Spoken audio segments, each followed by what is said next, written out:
Have Buddhists traditionally sent out missionaries to convert others?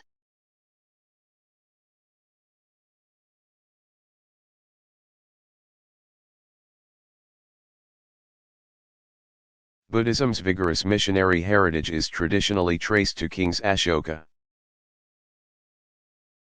270 to 230 BCE, and Kanishka, r.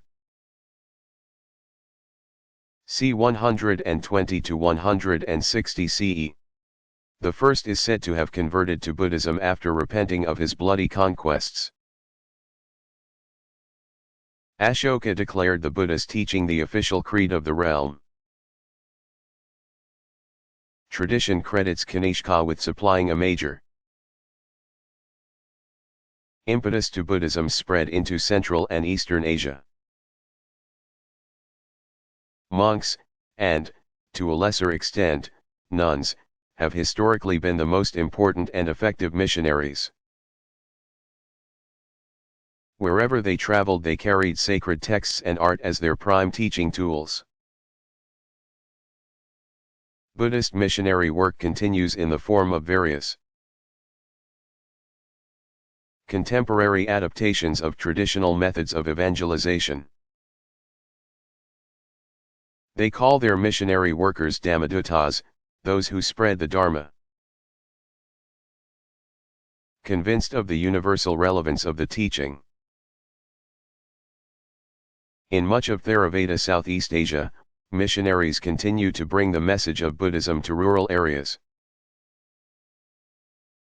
In Thailand, for example, teams of 5 travel about from March to June. Then return to monasteries for the rainy season retreat. They begin by setting up a monastery and training young boys in the temple compound. Eventually they start to visit homes and ask about people's general well-being. The next step is to start elementary schools and encourage youngsters to enter the monastic life. Reducing crime and maintaining order according to the Buddha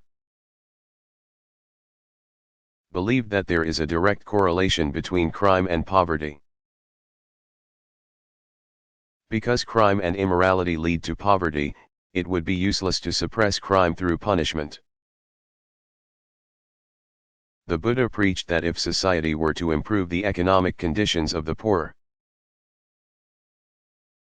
then crime would cease. Order could be maintained through mutual love, affection, and respect between citizens.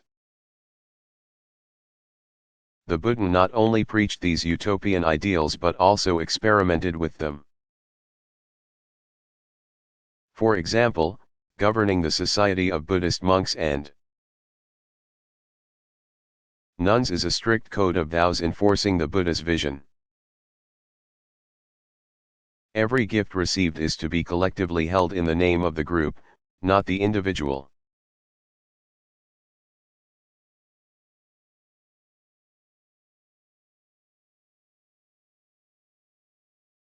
Do Muslims practice polygamy?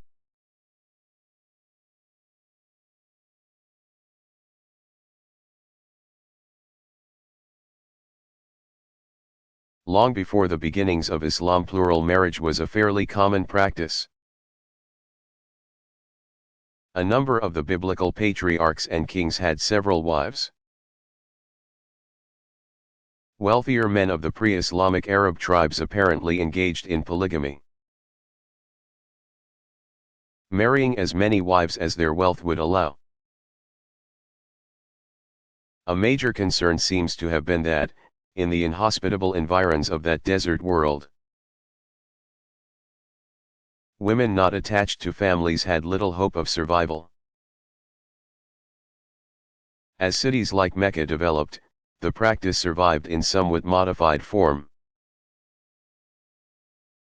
But according to a text of the Quran, polygamy in the early Muslim community was to be limited. A man could marry up to 4 women, provided he could treat all of his wives with complete equity both materially and emotionally. In modern times, a number of national governments in the Middle East have outlawed the practice, arguing that modern social and economic conditions have made perfectly fair treatment all but impossible. Even where local laws allow polygamy, relatively few men marry more than one woman. And those who marry four are a very small minority.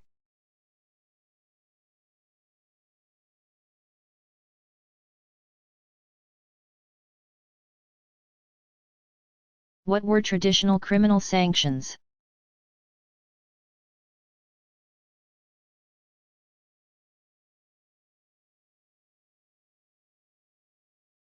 Within the sphere of penal law, death is warranted for apostasy and for highway robbery. Amputation of the hand for theft, death by stoning for sexual relations outside of marriage when the offender is married, and 100 lashes if the offender is unmarried, and 80 lashes for the drinking of an intoxicant or for an unproved accusation of unchastity.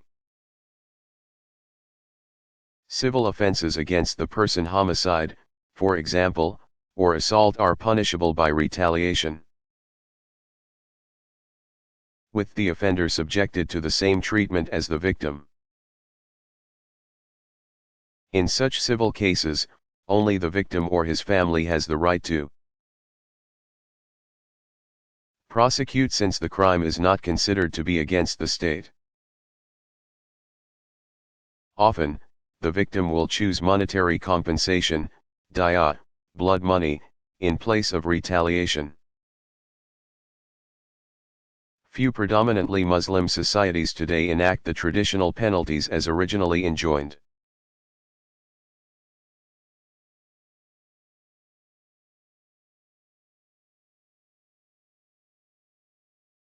Have there been any deist mystics?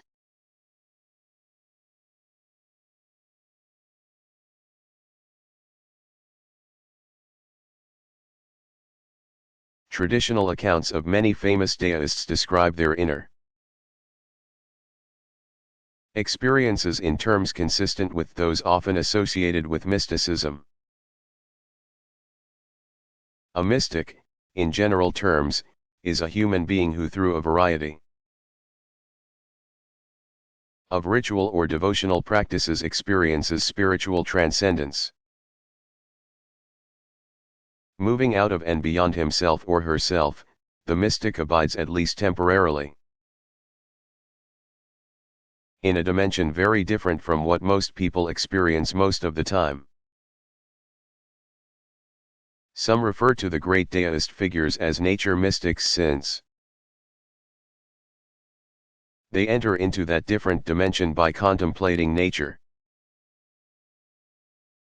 They experience oneness with the cosmos intuitively rather than by reasoning their way to an intellectual conclusion.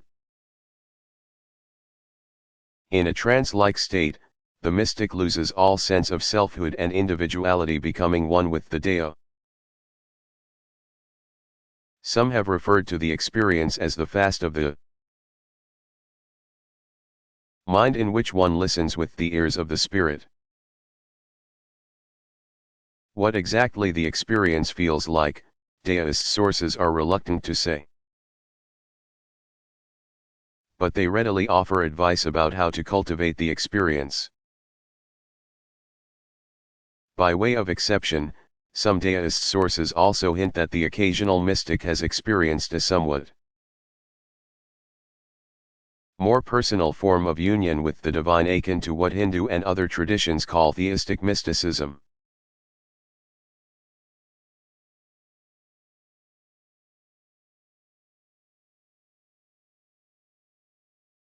What solutions to the human predicament does Hindu tradition propose?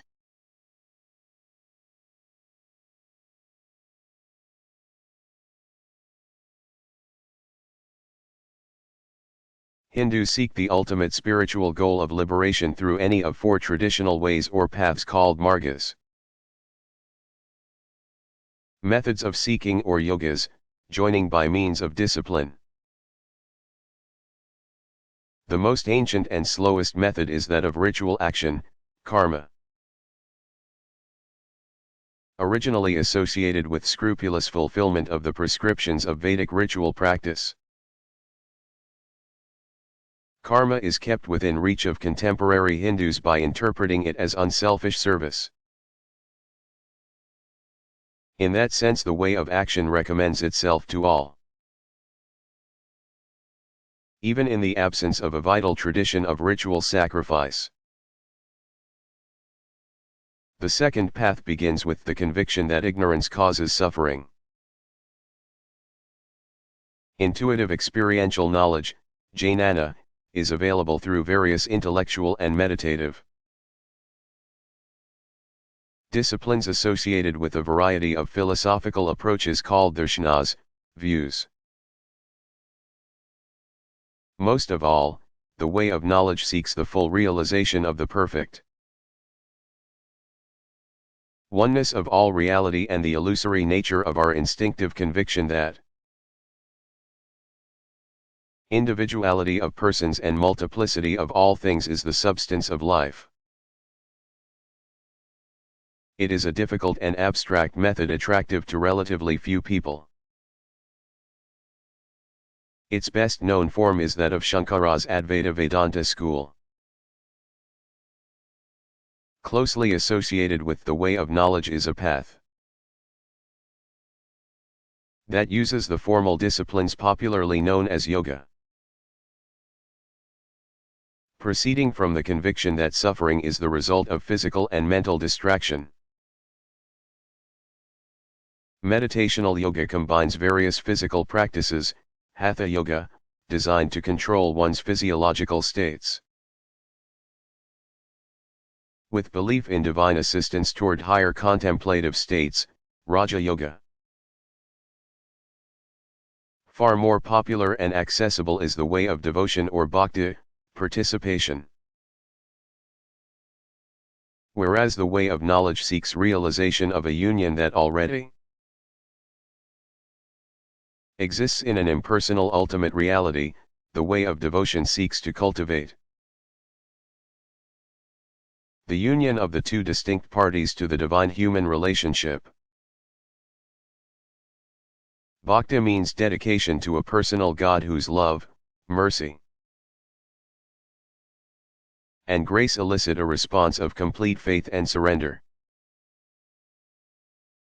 It proceeds from the conviction that suffering arises out of separation from one's divine source and goal. The devotee approaches God in full confidence of divine protection and the hope of salvation.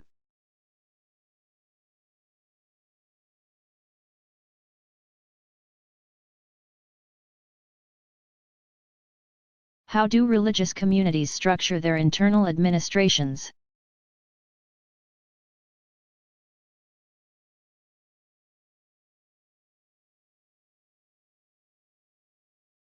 Structure and organization generally relate more or less directly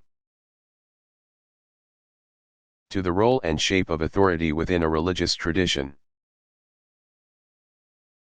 There are, for example, various levels of organization such as denominations and sects. Here one finds a variety of structures ranging from rigidly hierarchical to egalitarian. Hierarchically oriented traditions, such as Roman and English Catholicism, 12-er Shia Islam, or the Mormons, often feature a pyramid of power capped by a single figure who can wield enormous moral and juridical authority. Just below that leader there is sometimes a rank or two of administrators who hold jurisdiction over specified territories within the tradition's geographic expanse. In some cases those top administrators may form a deliberative body or council that advises the leader in matters of tradition-wide importance. On the next rung or two down toward the base of the pyramid there will typically be ranks of administrative and pastoral offices charged with the daily affairs of the smallest community units where most members gather. Smaller religious traditions enjoy the practical luxury of opting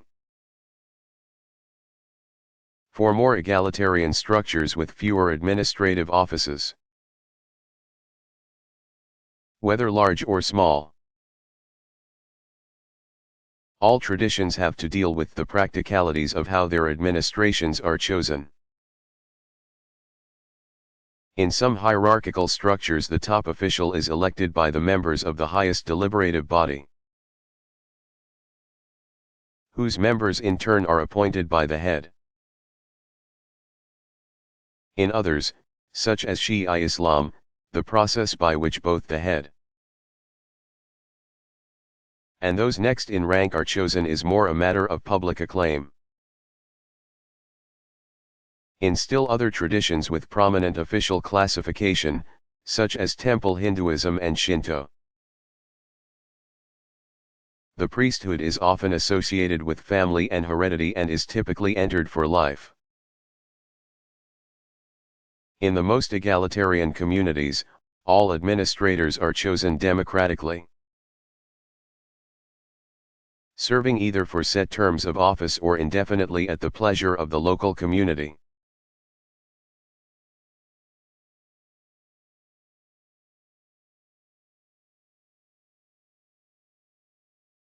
Is there a system of Confucian or CIT religious law?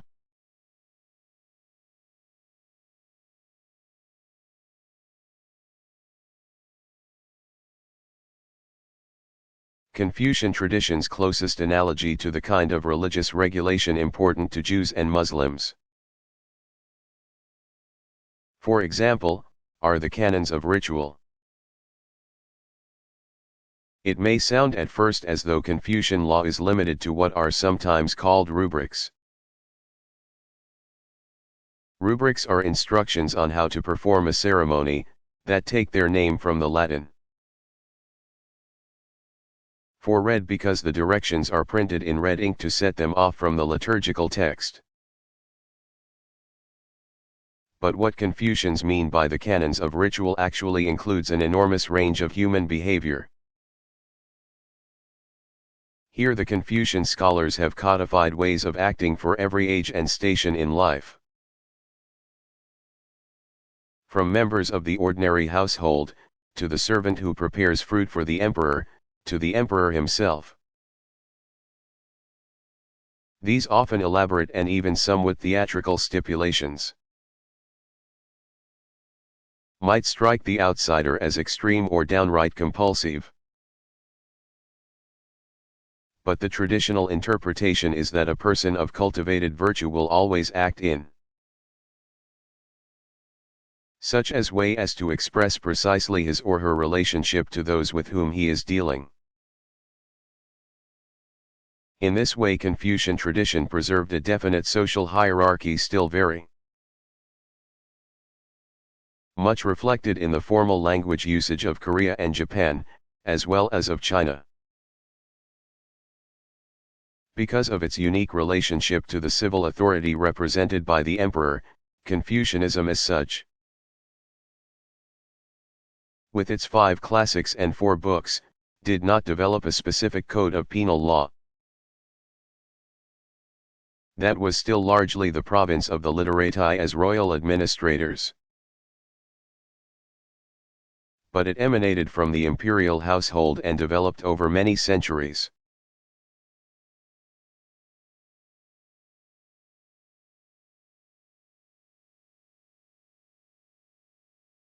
Are there symbolic dimensions in CIT sacred spaces?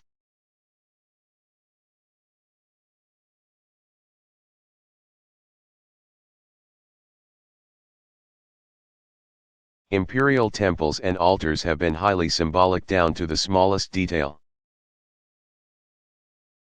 First, their placement in relation to each other and to the royal residence was critical. In imperial Beijing, for example, the Forbidden City stood at the center of the center of empire. which in turn was the center of the universe. Within the palace, arranged along its central north-south axis, is a succession of ceremonial halls. Beginning in the north and moving southward are the Palace of Earthly Peace, the Palace of Heavenly Brightness, the Hall of Protecting Harmony, the Hall of Middle Harmony, and the Hall of Supreme Harmony. On north-south and west-east axes stood pairs of sacred spaces balancing yin and yang forces. North of the Forbidden City was the altar of earth, yin, square in shape. Its counterpart due south of that below the palace was the complex centered on the round altar of heaven, yang, and its various related temple and other ritual buildings. West of the Forbidden City stood the altar of the moon, yin, in its square enclosure. And to the east, the altar of the sun, yang, in its round-edged enclosure. These four spaces are considerable distances, about 2 miles, from the palace. But immediately south of the palace, on either side of the north-south axis that leads out of the Forbidden City and into today's Tiananmen Square, the altar of land and grain stood to the west across from the imperial ancestral temple. A good example of structural symbolism is the altar of land and grain's division into 5 sections. Recalling both the directions and the 5 elements. Different colored earth, brought from the corners and center of the empire, filled each section. Yellow in the center, black in the north, red in the south, azure or green in the east, and white in the west. That structure and its companion ancestral temple were located between the Meridian Gate, which marks the southern extremity of the Forbidden City, and Tiananmen, the Gate of Heavenly Peace, which marks the northern perimeter of the square that bears its name.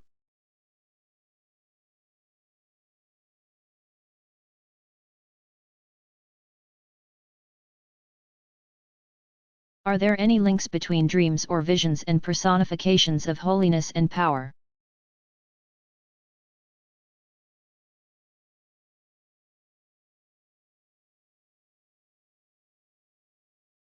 Dreams and visions serve a number of important functions in religious traditions. Accounts of dreams and visions often describe an important figure's meeting with a still more important figure, including even the Supreme Being. The experience described is often that of the dreamer or visionary receiving some special teaching or revelation. Dreams naturally tend to be more private. Though famous religious figures have sometimes published extensive records of their dreaming states.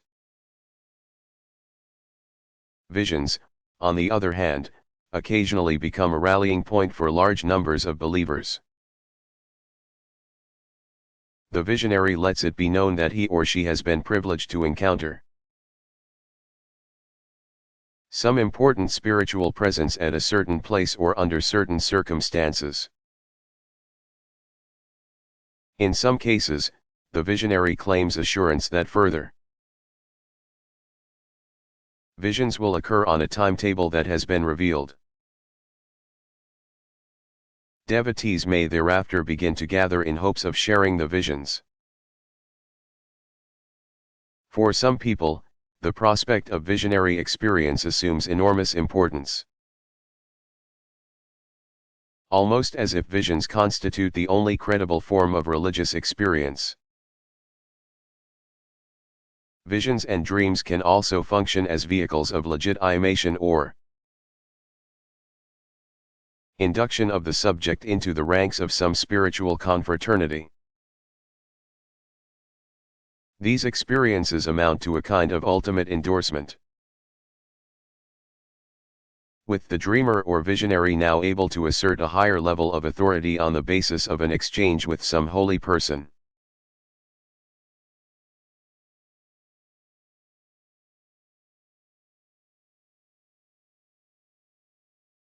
Is the term revelation useful in understanding Buddhist tradition?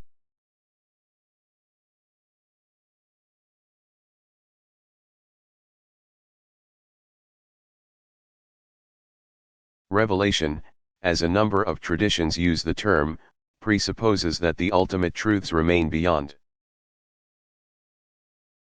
the grasp of human beings until the source or custodian of those truths chooses to make them available. By unveiling the mystery, the giver of truth entrusts the ultimate realities to humankind. Often through a mediating figure such as a prophet.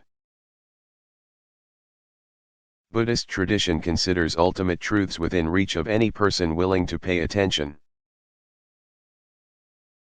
The truth is not, as some have always believed, out there. It is right in front of you and within yourself.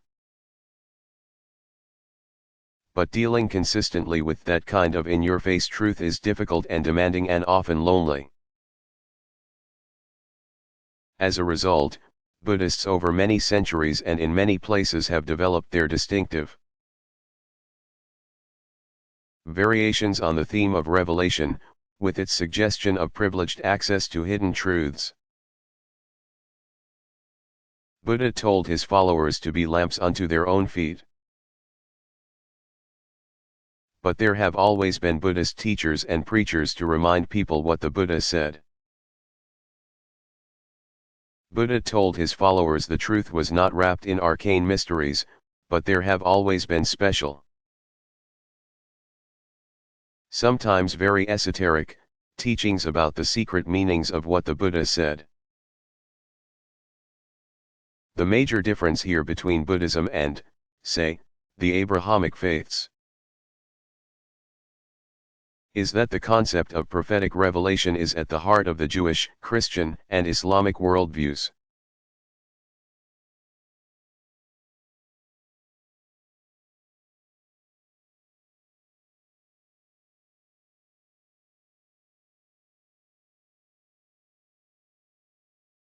Why do Christians put special meaning on the Ascension and Pentecost?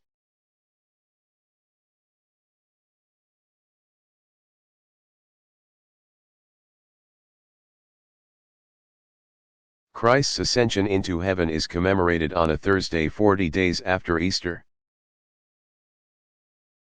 Tradition places the event on the Mount of Olives, to the east of Jerusalem.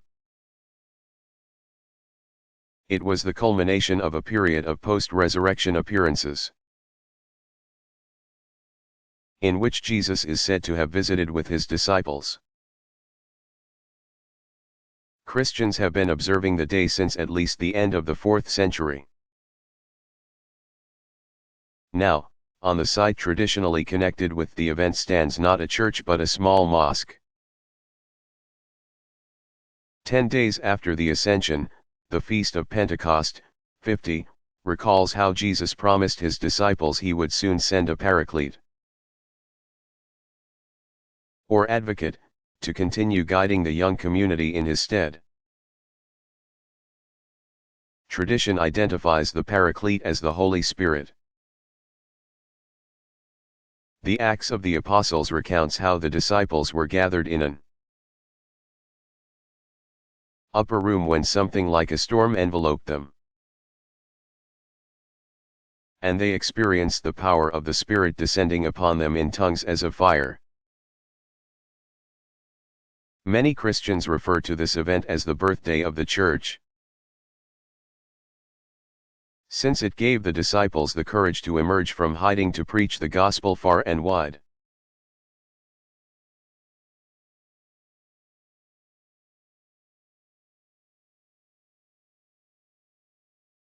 What is a patron saint?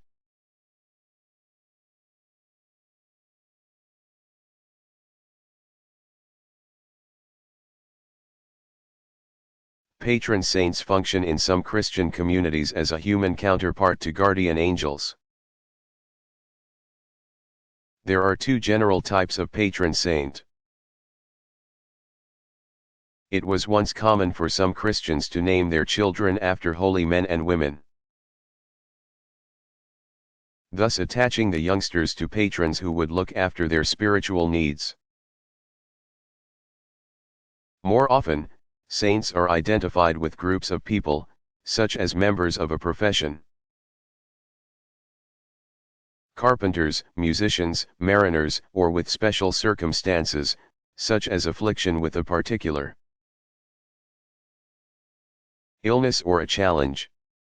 People pray to Saint Jude, patron of lost causes, for relief from apparently incurable diseases. Some beseech Saint Anthony for help in finding what has been lost.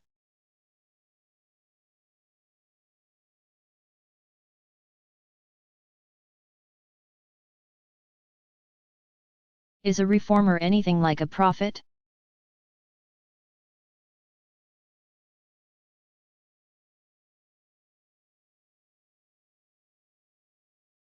Reformers can share important characteristics of prophets, such as their scathing critique of the status quo. But there are also notable differences. First, reformers appear in virtually every tradition whereas prophets do not. Not all traditions teach that their sacred truths are delivered through intermediaries or spokespersons for the divine source. Second, reformers typically do not bring new revelations at all. Nor do they claim an authority that simply abrogates all that has gone before them. Instead, reformers try to awaken in their people an awareness that it is time to change, to renew, to recapture the original spirit that gave birth to the tradition. They do not necessarily advocate jettisoning the tradition's historical heritage to return to the sources, though that can be a feature in some fundamentalist reforms. Some reformers do,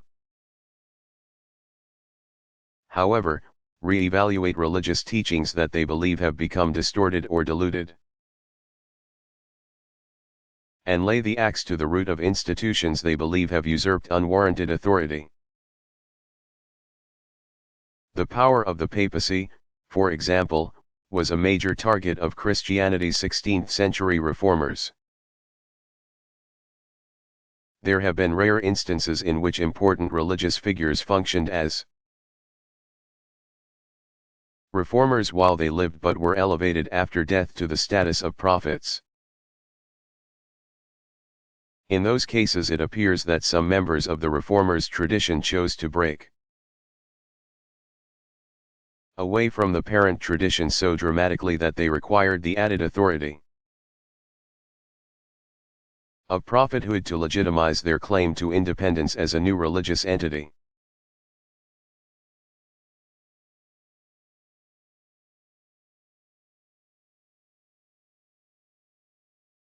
Do Confucians believe in an afterlife?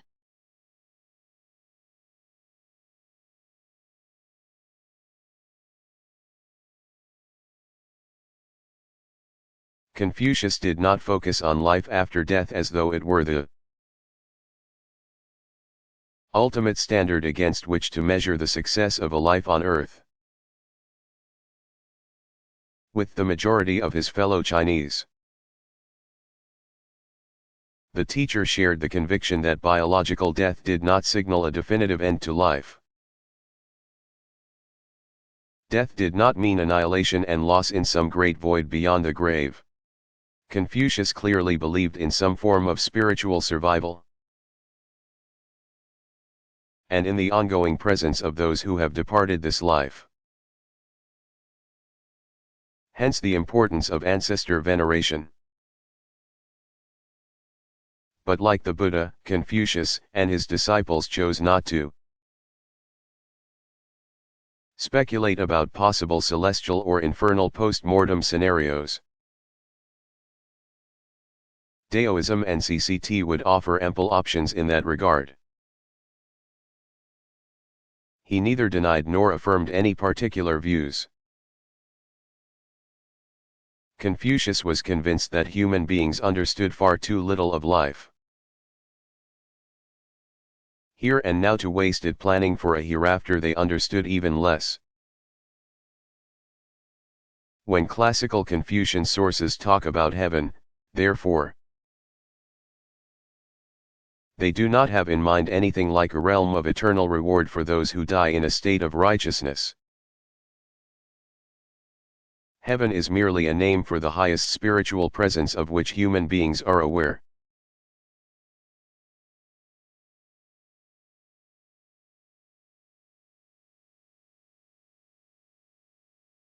What place does purification occupy in Shinto ritual?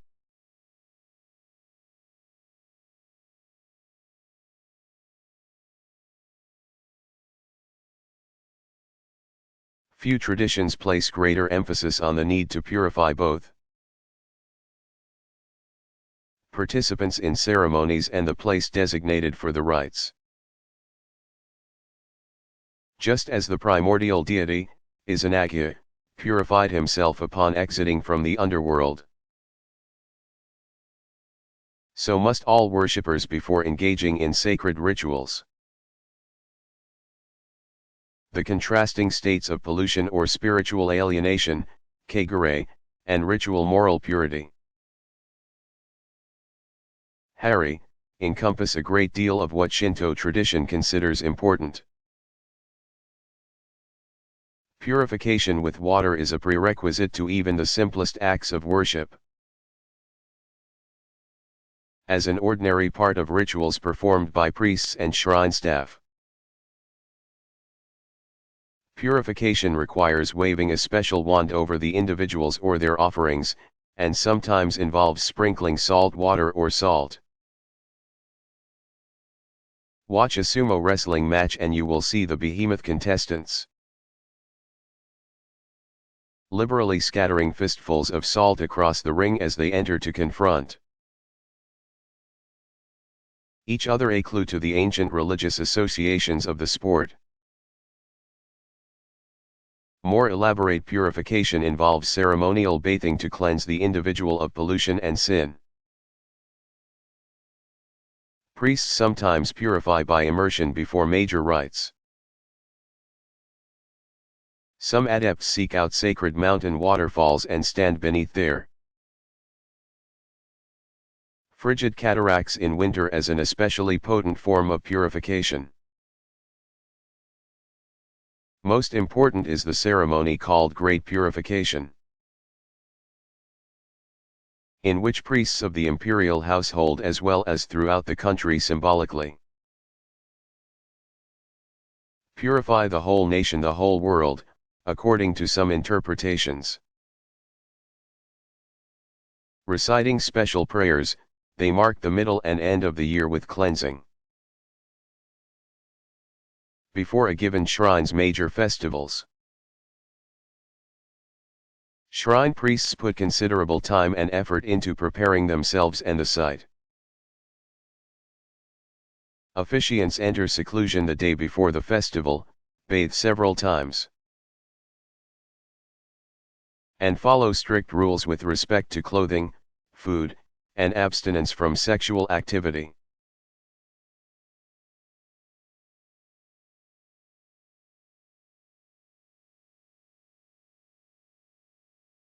What is Neo-Confucianism?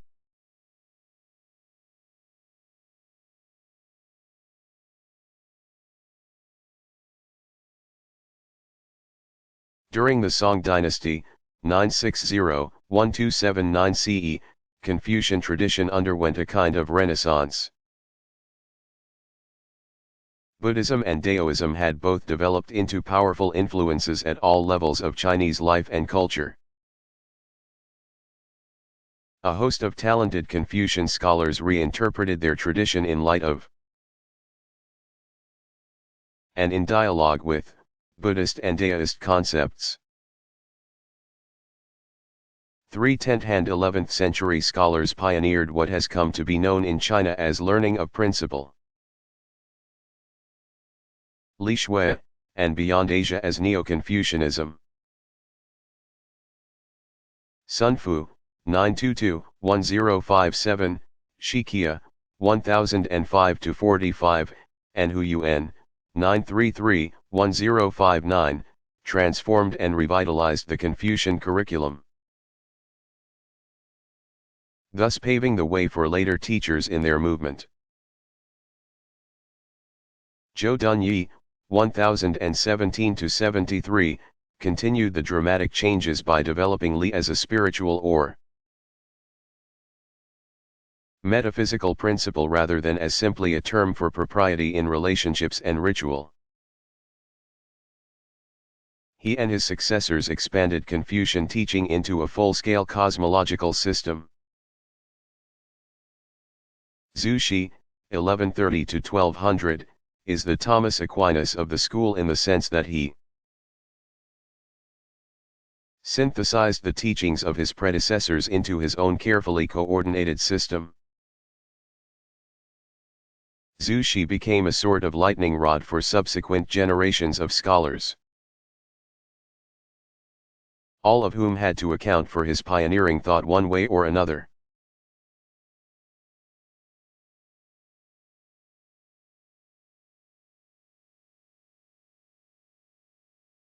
What is the Bantu religion in ancient Africa?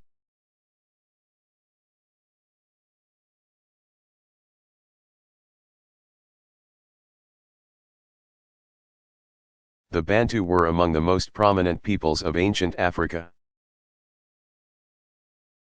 Originating in west-central Africa, between the savanna and the forest, the Bantu began migrating south and east around 1200 BCE, ultimately spreading along the east coast. By 1000 CE they had reached central Natal, in what is now the country of South Africa. Religion touched every phase of human experience in ancient sub-Sahara Africa.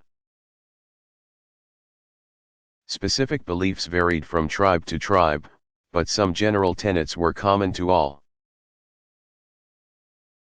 Most Bantu-speaking people believed that the dead continued to influence the lives of the survivors. Ancestors were believed to remain in spirit, deserving respect and concern from the living, who might welcome them at meals or soothe them when they were angry. Sub-Saharan Africans also recognized many spirits identified with natural forces, both kind and dangerous. Most of these societies also believed in a supreme being as the highest power, the source of all excellence and virtue, but far removed from human understanding.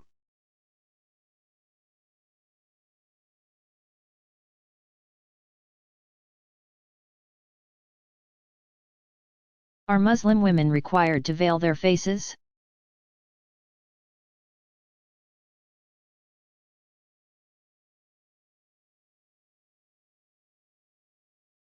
Use of the veil depends a great deal on cultural custom. The Quran does not explicitly require that women cover their faces. It calls for modest dress, but some have interpreted one ambiguous text - they should draw their veils over their bosoms. Quran 24:31, to mean that the head covering should continue down over the upper body. In some cultures, Muslim women wear various forms of facial covering,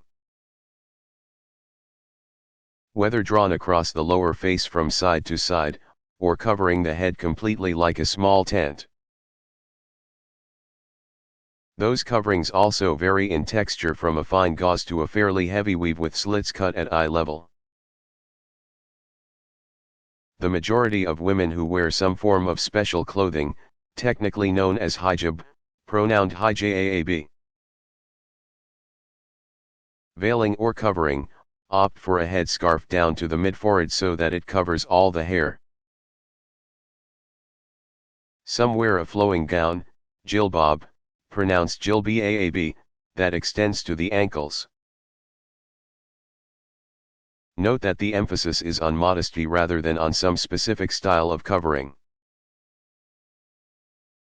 Muslim immigrants to Europe or the United States from the Middle East or Southern Asia might choose to continue wearing styles common in their homelands, where prevailing social norms allow greater latitude in choice of dress. Muslim women often report that they opt for fuller covering for two reasons. They seek an explicit symbolic connection with Islamic practice, and they choose to make a statement of personal freedom from the general exploitation of women that they often experience in society at large.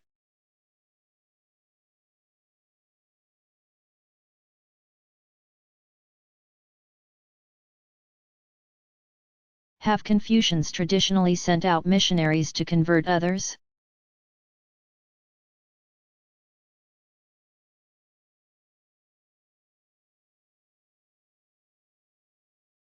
Confucius was genuinely convinced that his ethical views and integrated approach to just government under the dominion of heaven had much to recommend them. He himself was a zealous advocate and spent much of his life trying to convert others to his interpretation of the human condition. When at length the Confucian system took hold as the theory behind the practice of imperial administration, the bureaucratic structure itself became the mechanism that spread Confucian thinking far and wide. Diplomatic relations with other lands became a network for the export of the Confucian way. But neither Confucius nor his most influential disciples were populists. Instead of preaching to the masses as missionary movements typically do, Confucians have espoused a trickle-down theory. Convince the leaders of the value of Confucianism, and they in turn will spread the word to their subjects. Persuade those in authority to model the good society.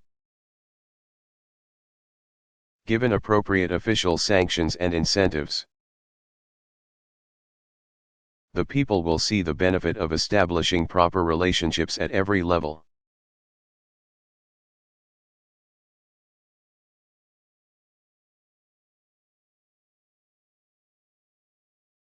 Is there a distinctively Daoist ethic?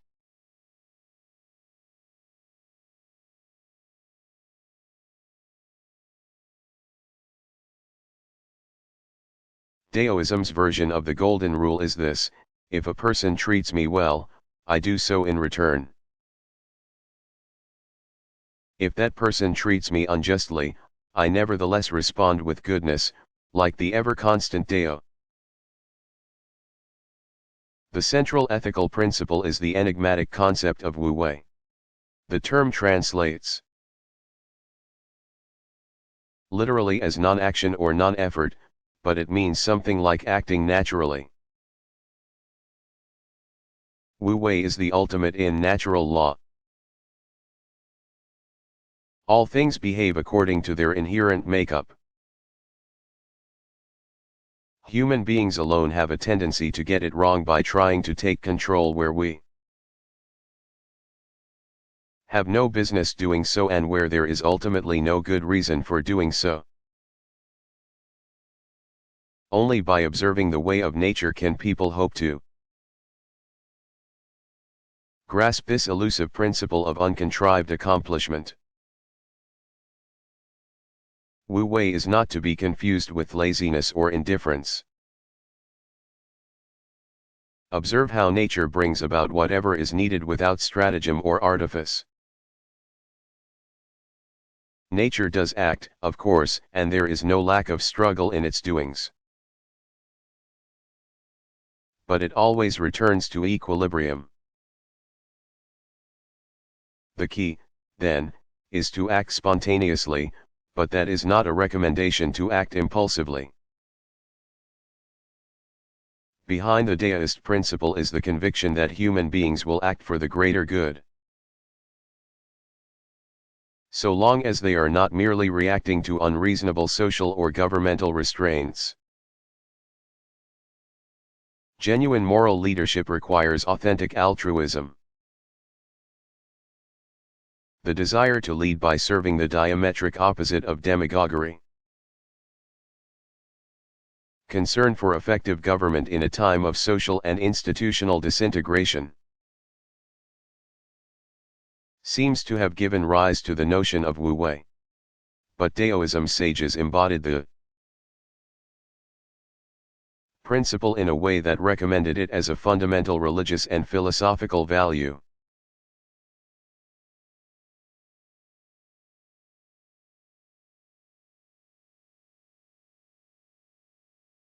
What are some of the main varieties of deist officials or specialists?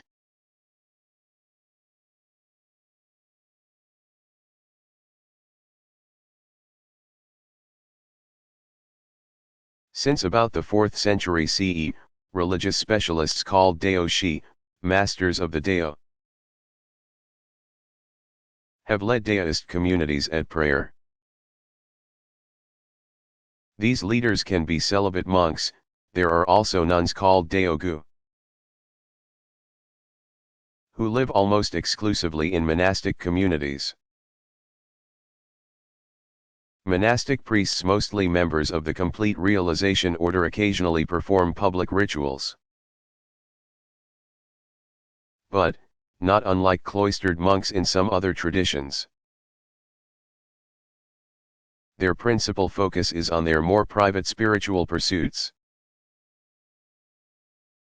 Some ritual specialists are married family men who live near a monastery. These so-called lay masters, Qigong, make up the majority of deist ritual specialists.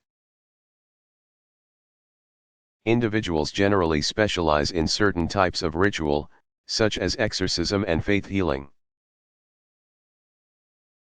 Among the non-monastic, those ritualists whose functions most closely resemble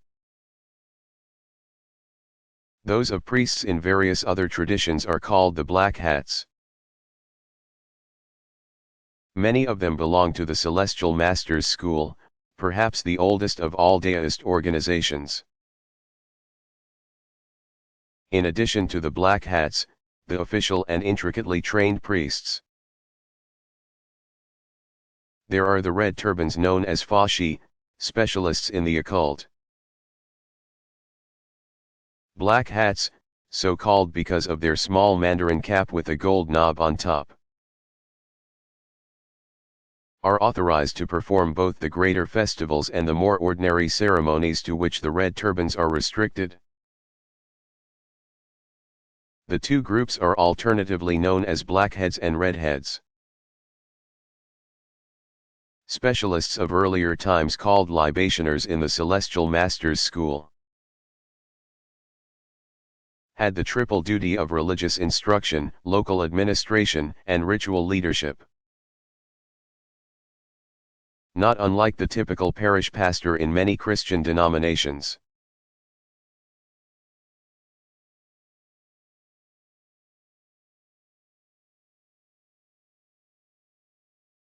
What is a creed?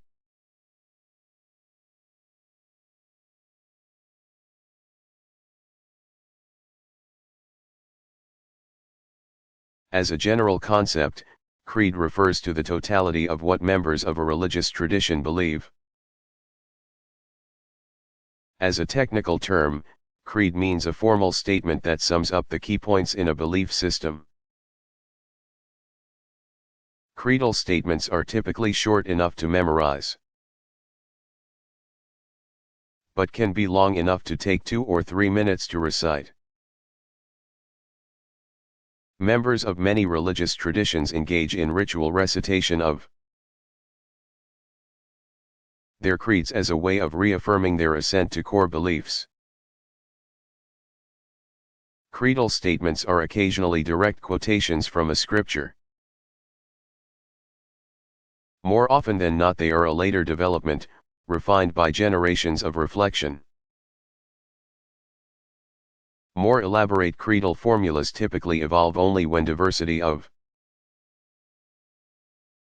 views begins to divide a community of faith so that the majority feel a need to define themselves against the unacceptable tenets of an emerging minority.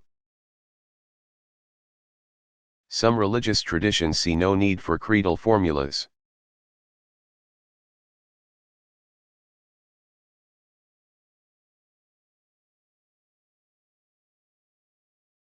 What does the term hierarchy mean?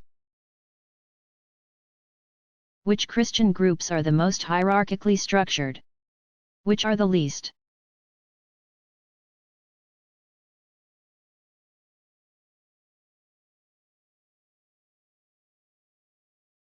Hierarchy comes from the Greek words for sacred leadership. Church organizations vary from predominantly egalitarian and democratic to highly structured and institutionalized. Even the most egalitarian tend to feature some sort of division of labor within their leadership. But they typically choose leaders from among the rank and file members. Roman Catholicism is perhaps the most hierarchically structured of the churches. A leader, called the Pope or Holy Father, has been elected since the Middle Ages, by a body called the College of Cardinals. The Pope is the ecclesiastical descendant of Peter and the custodian of apostolic tradition. Cardinals are specially appointed by the Pope from among the bishops and archbishops. Another rank of clerics have the honorific title of Monsignor, a designation until recently further divided into those called Right Reverend and a lower rank called Very Reverend. The office of priest, from which the upper levels of the hierarchy are taken, consists of men responsible for the day-to-day life of the church in its thousands of parishes. Another office, that of deacon, is just below that of priest. Men studying for the priesthood are ordained as temporary deacons, but more recently the office of permanent deacon has been made up of laymen chosen and trained for the work of assisting parish priests. Several other churches retain a highly structured organization, but generally on a smaller scale. For example, many have archbishops and bishops as main administrators. Many of the Eastern Orthodox churches are governed by patriarchs, to whom archbishops, or metropolitans, and bishops report.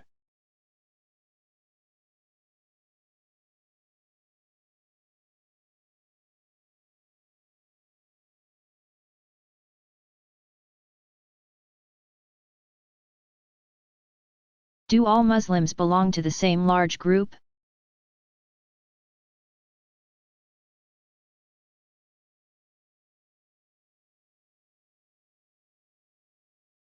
Asked whether they think of the global community of Islam as composed of various factions, most Muslims are likely to respond that all Muslims belong to the same universal ummah or brother and sisterhood of faith, and that any talk of subgroups or sects is beside the point. All believe in the oneness of God, the prophetship of Muhammad, divine revelation in the Quran, the existence of angels, the ultimate accountability of all persons, and the five pillars, in short, all the fundamental items of belief and practice described earlier. But there are in fact various sub-communities within the larger ummah, pronounced ummah. Global community, each with its unique histories and contributions to the larger history of Islam. Minority communities of Muslims have often had to contend with the same problems that have beset minorities always and everywhere. Regardless of the composition of the majority in which they find themselves.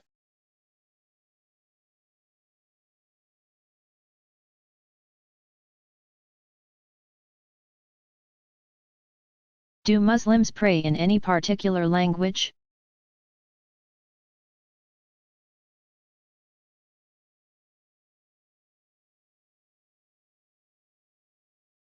Arabic is the liturgical language of Islam. All formal prayers and Quran recitation are in Arabic. Most non-Arabic speaking Muslims learn at least some texts of the scripture by heart in Arabic, along with a dozen or so other short texts that are recited regularly during ritual prayer as well as in personal devotions. Scriptural texts include, for example, Surah 1, called the Opening, a lovely prayer reminiscent of the Christian Lord's Prayer, and Surah 112, an affirmation of God's absolute oneness. In addition to the Shahada, shorter phrases used during ritual prayer include Allahu Akbar, God is supreme, Alhamdulillahi, praise be to God, and Sami'allahu liman yuzabihu, God listens to one who praises him. Other Arabic phrases in common use all over the world include Insha'Allah, God willing, Wa'Allahu alam, God knows best, and La hawla wa la quwwata illa billah, in God alone is power and strength. During the midday congregational prayer on Friday, the prayer leader gives an address, sometimes called a sermon. The preacher often prefaces the sermon with a series of divine praises in Arabic, and then delivers the address in the local vernacular. On special occasions, the preacher may actually deliver the entire address in Arabic and then provide a translation. Arabic is so important because it is the language of the Quran and of the Prophet, whose very sound carries great symbolic associations even for Muslims who do not speak it.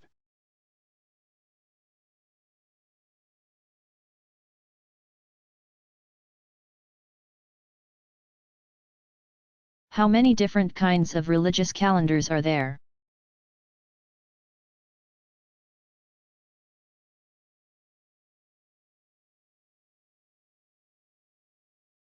All calendars naturally have intimate connections to some sort of astronomical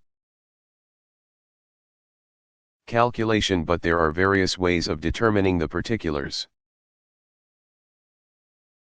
There are solar and lunar calendars, seasonal and non-seasonal. Seasonal calendars are generally solar. Major annual observances reflect regional agricultural cycles. Some festivities are associated with planting, others with harvest. Still others with the fallow season of winter. Such calendars often place special emphasis on the winter and summer solstices,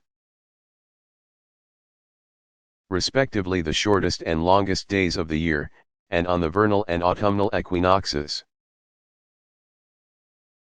The days in spring and fall when daylight and nighttime hours are equal. Lunar calendars can be either seasonal or non-seasonal, depending on whether and how the system inserts days or months to compensate for the fact that the lunar year rotates backwards against the solar. Each lunar year begins approximately 11 days earlier each solar year. If the first day of a lunar calendar corresponds with the first day of this year's solar calendar, Then the next year the lunar calendar will begin on the equivalent of December 20th or 21. A lunar calendar that inserts an extra month every few solar years can both maintain its observance of the shorter lunar months and keep each festivity connected to the appropriate part of the agricultural cycle. Non-seasonal calendars, generally lunar, do not compensate for the discrepancy between the religious year and the agricultural seasons. As a result, major annual observances coincide with the solar calendar in cycles of approximately 33 years.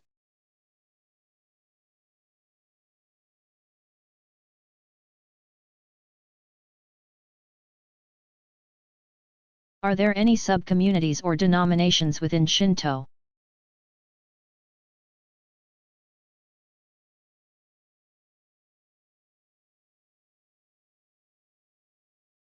Numerous varieties and schools of Shinto have come and gone over the past 1300 years. Here briefly are a few of the more important, an ascetical mountain sect called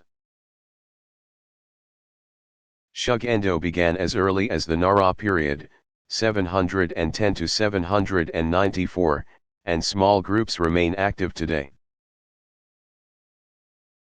Beginning during the Middle Ages, several schools have arisen under the patronage of important members of powerful clans, now identified by the names of those families or of the school's individual founders. The larger groups are Urabe, also known by the later family name of Yoshida,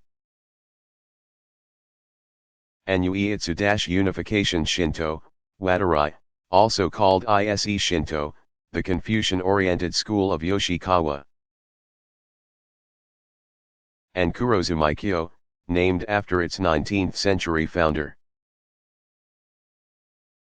Several other schools are identified by terms that suggest their principal teaching or emphases. For example, a 17th-century school called Suga, bestowal of blessings. Shinto laid groundwork for the growth of national learning. Suno Ichijutsu blended Shinto themes with esoteric teachings of Tendai Buddhism in the 17th century, focusing on the divine manifestation of a mountain king. Finally, Minkan Shinko is a general designation for a host of developments called folk religious beliefs and practices, incorporating elements of Shinto as well as other traditions. Japanese governments have promulgated various types of legislation, especially since the late 19th century, aimed at keeping track of the many religious groups that have occasionally leveled severe criticism at the imperial form of governance.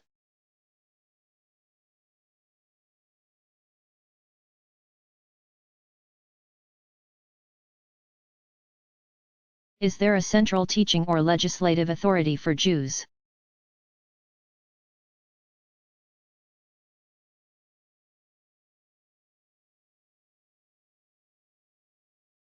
During later biblical times, beginning around 200 BCE, a principal deliberative body of 71 members, called the Sanhedrin, Greek signed Ryan, handled all religious and secular matters of importance to Jewish life. Originally located in the Jerusalem Temple, the Sanhedrin remained active until around 425 CE. Membership consisted of three groups, at least during New Testament times.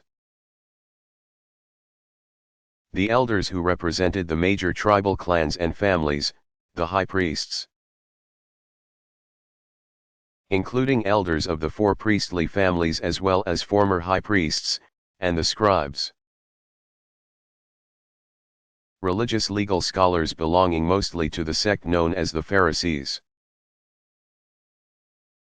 The high priest, or Nasi, was chosen from descendants of Moses' brother Aaron and governed the council. While the Sanhedrin did function as a court of law in exceptional cases. It was concerned mostly with larger administrative and juridical issues. Meanwhile, the Bet Din, literally, house of judgment, generally adjudicated legal questions, including both religious and civil matters affecting the Jewish community exclusively. Roman law allowed for a large measure of internal rule among Jewish subjects.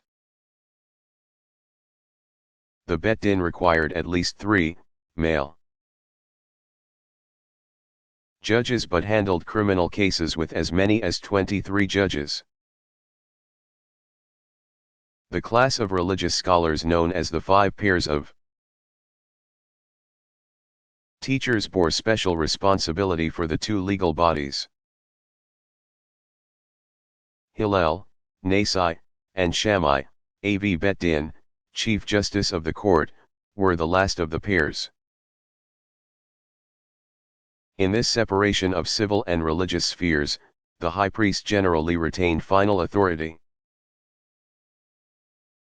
Though the Sanhedrin did not survive into late antiquity, the Bet Din remained vital through the Middle Ages,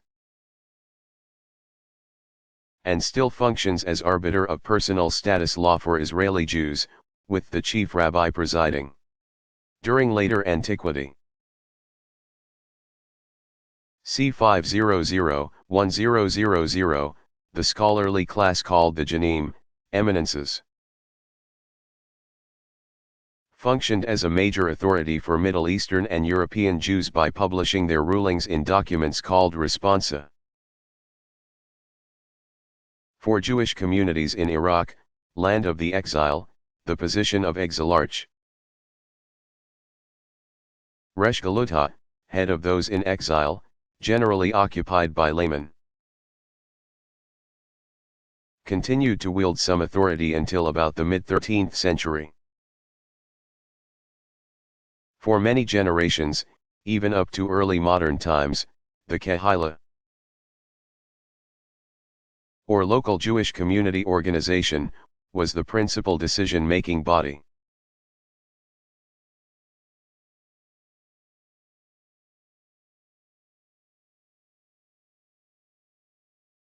When and where did Christianity begin?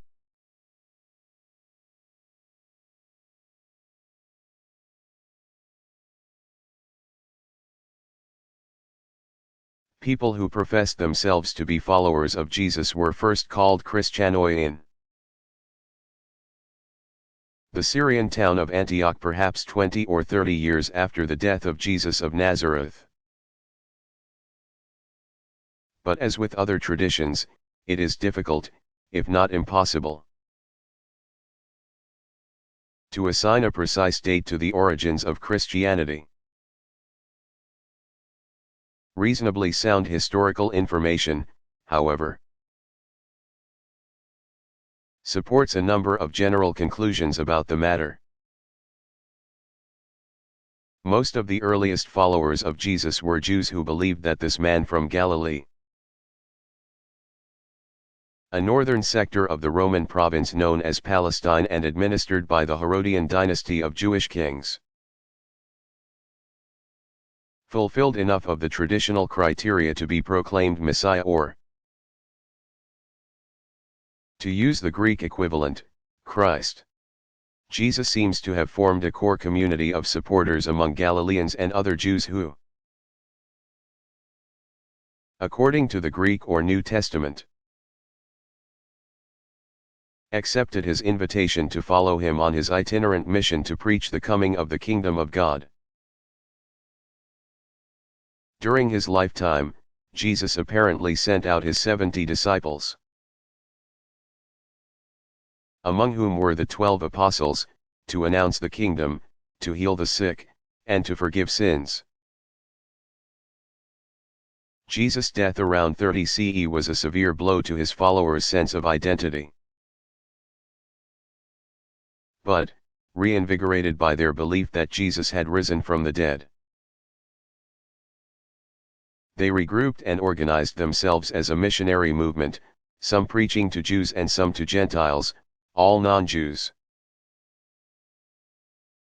They fanned out over much of the eastern Mediterranean basin, and within a generation after Jesus' death, numerous small religious communities had begun to call themselves Christians. At first the Christians met in house churches under the local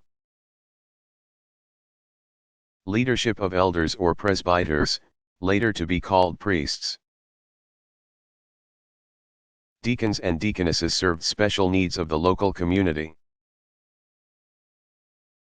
and the communities in a given region looked to the leadership of overseers, from the Greek episkopoi, or bishops.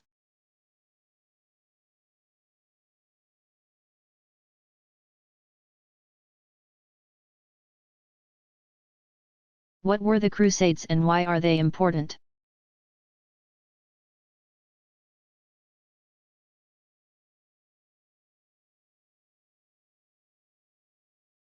Beginning in 1096 and continuing intermittently for the next 2 centuries. The Crusades were wars fought over possession of the Holy Land and its chief sacred place, Jerusalem. Muslims had been in control of Jerusalem since around 636, but the Christian powers of Central and Eastern Europe mobilized only after a Turkish force vanquished a Byzantine army in Eastern Asia Minor in 1071. The Byzantine emperor sought help from the Pope in Rome and the First Crusade began 25 years later. From the Christian perspective, the first was the only genuinely successful crusade, resulting in the establishment of the Latin Kingdom of Jerusalem. An ill-fated Second Crusade was launched in 1147 in hopes of expanding Christian control. From 1099 till 1187, Crusaders held the Holy City and surrounding regions. Then, under the famous hero Saladin, Muslim armies brought the Latin Kingdom down and reclaimed Jerusalem. And in the following year Christians organized the Third Crusade. The English King Richard I the Lion-Hearted managed a truce with Saladin in 1192. Securing little more than a token visit to the Church of the Holy Sepulchre. One of the truly grim episodes in crusading history occurred during the Fourth Crusade. Western Christian troops overthrew the Byzantine emperor,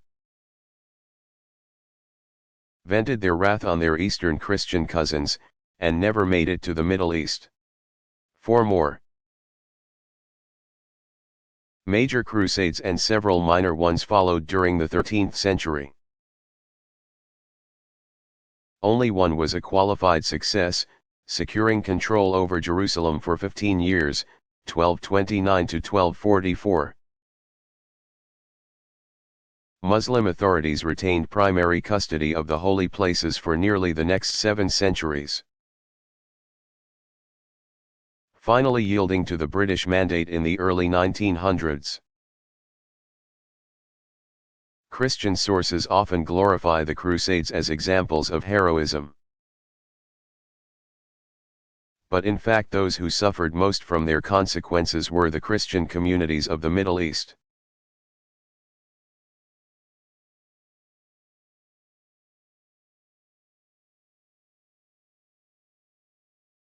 What place does purification occupy in Shinto ritual?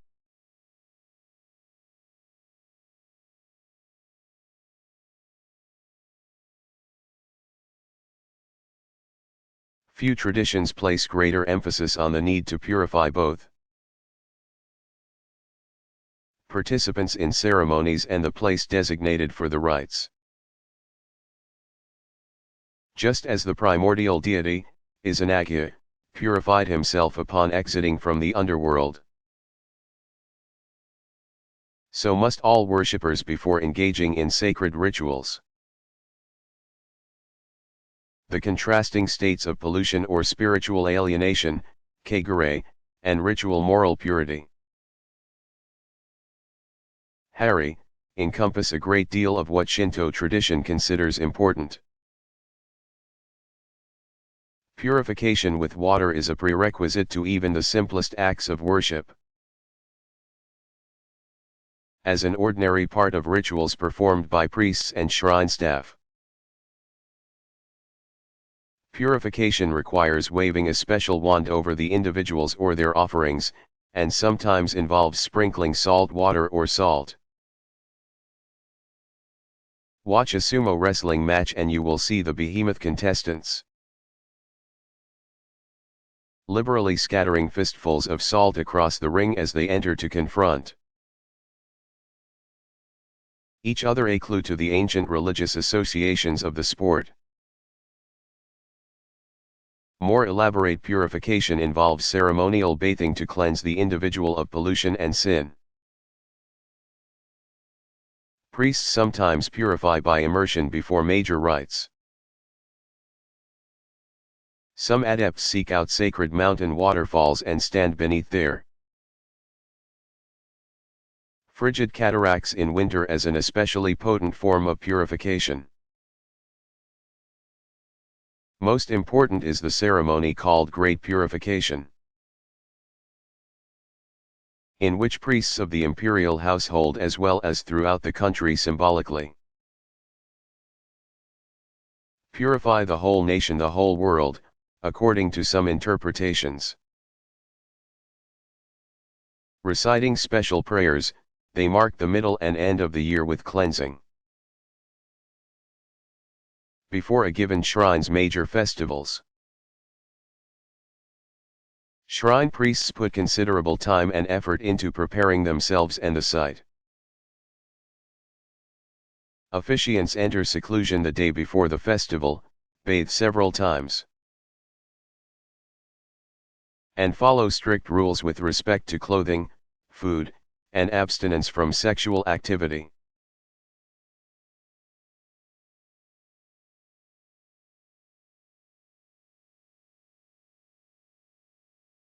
Could you sum up the Buddha's classical teaching on how a good life might unfold?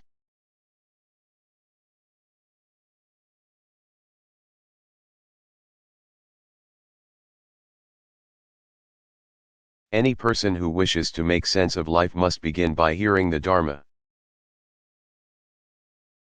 Seeking to understand the teaching of the utterly trustworthy Buddha. Translating the teaching into action means abiding by the fundamental recommendations and rules of conduct for living a moral life.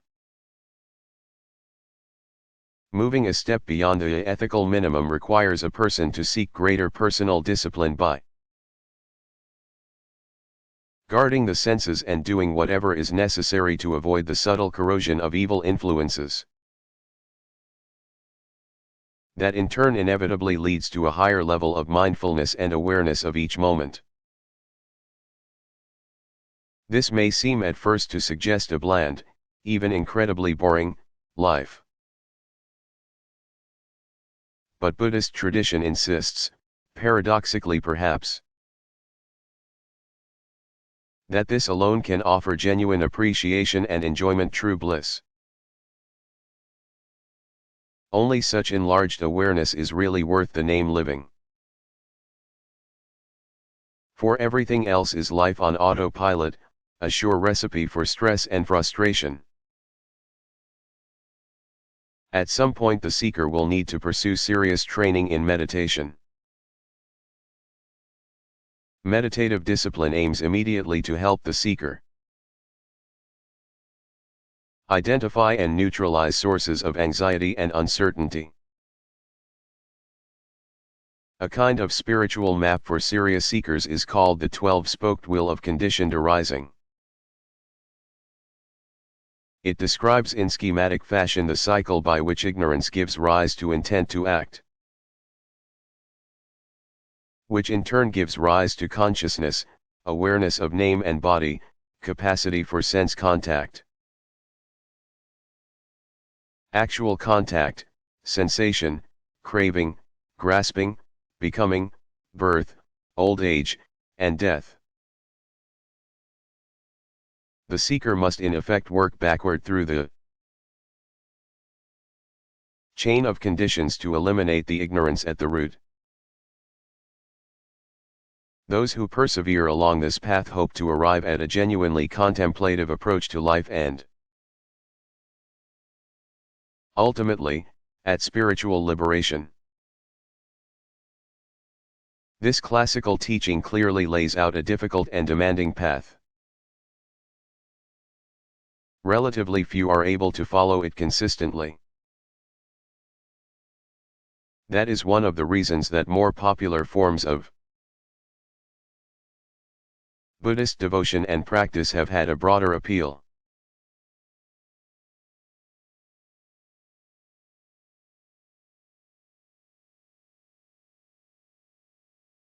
What does the term revelation mean?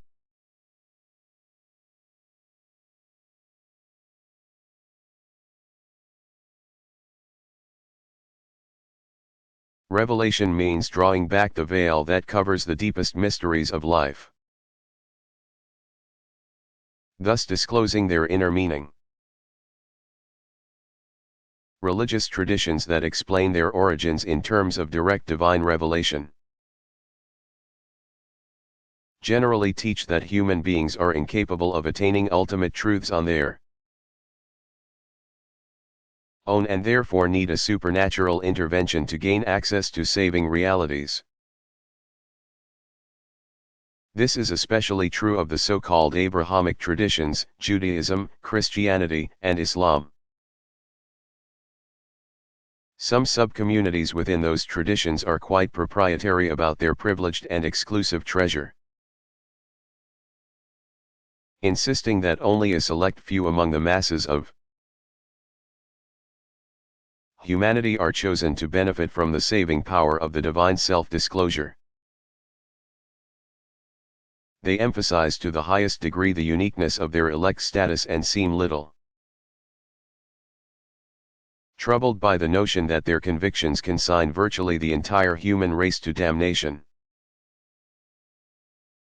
Other subcommunities make more ample accommodation for the generality of humankind, leaving open some possibility that others not of the fold might still share in the revelation, however indirectly and secondarily.